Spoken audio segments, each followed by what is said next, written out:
My name is James Shigley. I'm a Distinguished Research Fellow here at the Gemological Institute of America in Carlsbad. And I'd like to give you a brief overview of the situation today regarding synthetic diamonds. Gem quality synthetic diamonds are becoming more available in the jewelry marketplace today, and this has created interest and some concern among jewelers regarding what this material is and how it can be identified. I think the good news is that synthetic diamonds have been extensively studied over the past 30 years, and today we know a great deal about how they are grown artificially and how they can be recognized. What I'd like to do is to give you an overview of synthetic diamonds, how they're grown, and how they can be recognized, and in terms of gemological properties that a jeweler can look for or a person in a gemological laboratory.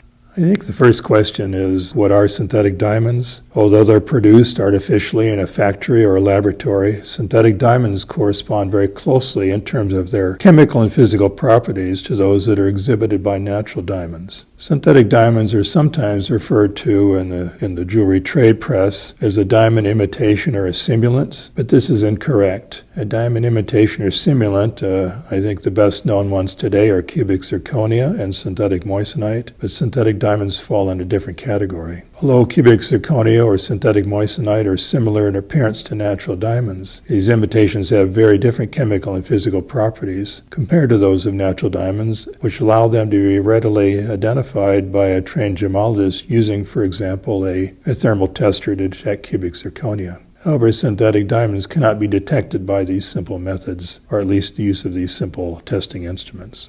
A wide variety of natural, synthetic, and color-treated gem diamonds are available in the marketplace today. And because they differ greatly in commercial value, proper identification is important for both valuation and proper disclosure to consumers at the time of sale. In some cases, these synthetic and treated diamonds can be recognized by a trained gemologist using standard gem testing equipment. In other instances, however, positive identification must involve testing the diamond using advanced scientific instrumentation in the GIA laboratory. In the GIA laboratory, we've developed a large database of information on the gemological properties of diamonds of all kinds, and we use this database to help develop additional means of diamond identification. Before talking about synthetic diamonds, let me say just a couple of words about natural diamonds. Natural diamond crystals formed millions of years ago deep in the earth at depths of perhaps 100 miles or more, and at a much later time were brought to the surface by an explosive volcanic eruption, which formed a narrow vertical pipe of igneous rock called kimberlite,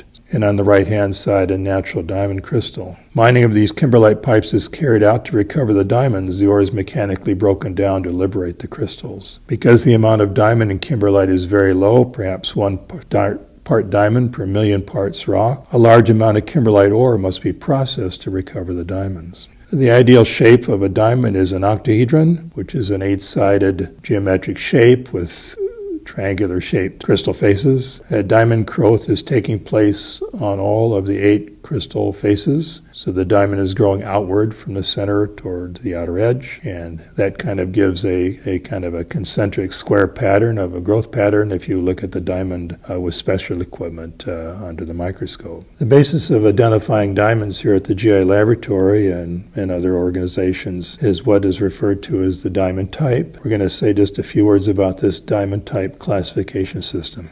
Beginning in the 1930s, scientists began to recognize that certain kinds of diamonds displayed similar properties. For example, blue diamonds often exhibited electrical conductivity. And they grouped these diamonds at the time into 2 main categories, which were referred to as type 1 diamonds, shown here at the top, and less common type 2 diamonds, shown at the bottom, based on differences in their transparency to ultraviolet radiation. Somewhat later, in 1959, it was found that nitrogen was the principal chemical impurity in natural diamonds, and furthermore that type 1 diamonds contained nitrogen, where type 2 diamonds did not. Both type 1 diamonds on the top row and type 2 diamonds on the bottom row can be further divided into 2 subcategories, as shown in these illustrations, which depict a simple representation of the arrangement of carbon and impurity atoms in the diamond structure. Starting with type 1b diamonds at the top right, you see the nitrogen atoms indicated by the N symbols as single nitrogen atoms in the structure replacing carbon atoms.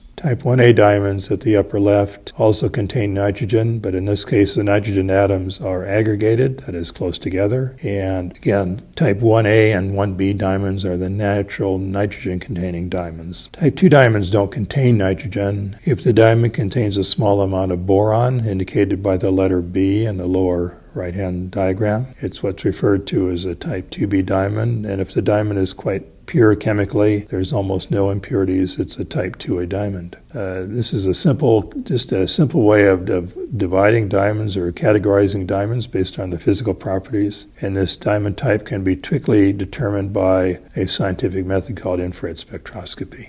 Well, you might ask, why is this diamond type classification important for recognizing synthetic diamonds?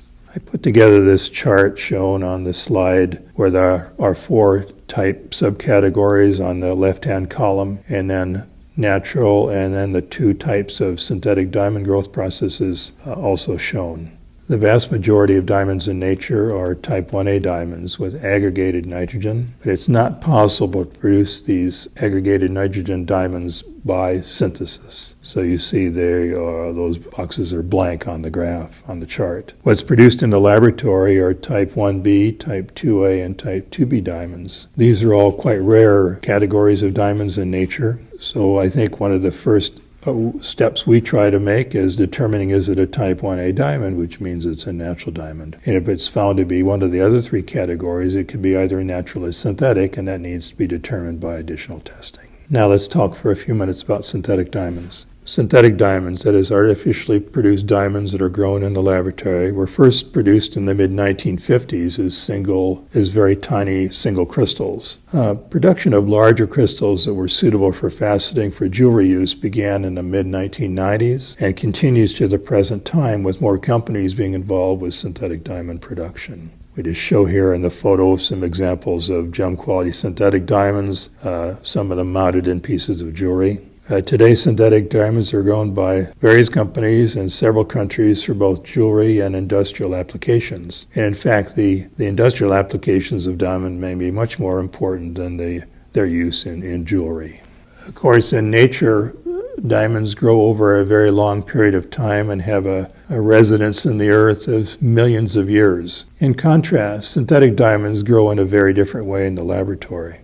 Synthetic diamonds grow over a very short time, several weeks to perhaps 1 month or more, under conditions that are different from natural diamond formation deep in the earth. There are 2 methods for producing a synthetic diamond in the laboratory. One involves high pressure and high temperatures. It's oftentimes referred to as HPHT growth, where you're producing the diamond from a molten metal flux using a seed crystal. This is the traditional method that was first developed beginning in the mid-1950s. The newer method, which involves growth at low pressures and high temperatures, which is oftentimes referred to as CVD or Chemical Vapor Deposition growth. This is growth of a diamond in a vacuum chamber from a gas, such as methane, using diamond seed plates. These are the 2 methods, and because they are so different than the conditions of natural diamond formation, this results in the features that can be used for their identification. In this slide, I show kind of a graphical depiction on the left-hand side of this high-pressure, high-temperature growth apparatus where the diamond is growing in a very small little capsule. HPHT diamond growth takes place in a small capsule positioned in an apparatus capable of generating very high pressures. Within the capsule, diamond powder starting material dissolves in a molten metal flux and then crystallizes out on a seed diamond to form the synthetic diamond crystal. Crystallization occurs over a period of several weeks to a month or more to create 1 or more crystals. Because of the very short growth period, synthetic diamonds grown by this HPHT method display a shape that is very different from natural diamond morphology. I show here in the center, and there's a photograph of 2 crystals on the right-hand side. In this case, you have diamond growth in 2 directions, indicated by the 2 arrows. So it's growing outward on the yellow crystal faces, which are the octahedral faces, the same as on a natural diamond. But it's growing also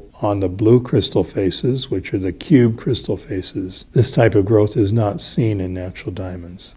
And finally, the crystal has a flat base. So as you see on on the photograph on the right-hand side. These HPHT grown synthetic diamonds have a very different crystal shape than the natural diamond octahedra I showed a moment ago. These HPHT grown crystals are typically yellow and now increasingly colorless. Blue and other colors are less common. But this is the typical shape where you have growth in both the octahedral and cube directions to produce this crystal, kind of what's referred to as a cubooctahedron with a flat base. The more recently developed method for producing a synthetic diamond involves growth in a vacuum chamber filled with a carbon-containing gas, such as methane. A source of energy, like a microwave beam, is shown through this gas, which causes the gas molecules to break down, and the carbon atoms are attracted downward to a flat diamond seed plate. So in the illustration on the left-hand side, you see the gas, which is kind of shown in red. It's a high-temperature plasma. You have the microwave energy beam, which breaks down the gas molecules, and the carbon atoms then are attracted down to this array of seed plates at the base of the chamber. Crystallization again occurs over a period of several weeks to create a number of crystals at the same time, depending on the size of the chamber and the number of seed plates that are used. In the center, I show this diagram where the crystal is really growing in one direction. It's growing in the cube direction to produce kind of a tabular-shaped crystal. As shown on the right-hand side, the two photographs, these crystals have oftentimes a rough edge of black or grayish graphite. They oftentimes display a brown color, which can be removed by heat treatment prior to the crystal being faceted for jewelry purposes. Again, because of the very short growth period, CVD-grown synthetic diamond crystals display a shape that is very different from that of natural diamonds. And because the shape is a reflection of the internal structure of the synthetic diamond, again, this is the type of features that form the basis for their identification. Well, over the past few years, we've seen a lot of developments in the synthetic diamond industry. There is increased production for jewelry use. There is more companies involved.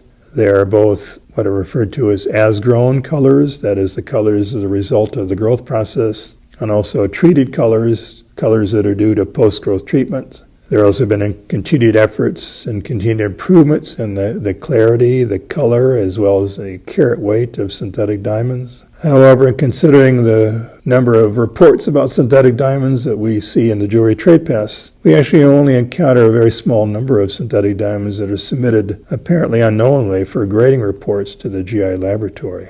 While a trained gemologist may be able to recognize them, synthetic diamonds can be identified by the GIA laboratory. I show here in this next photograph the typical standard gem testing equipment that a trained gemologist would use for gem identification. It includes, from the front, a refractometer, a fluorescence lamp, a binocular microscope, a laryngoscope, and additional testing tools. A gemologist can identify a wide range of gem materials using this equipment, and there are some features that a gemologist can look for synthetic diamond identification.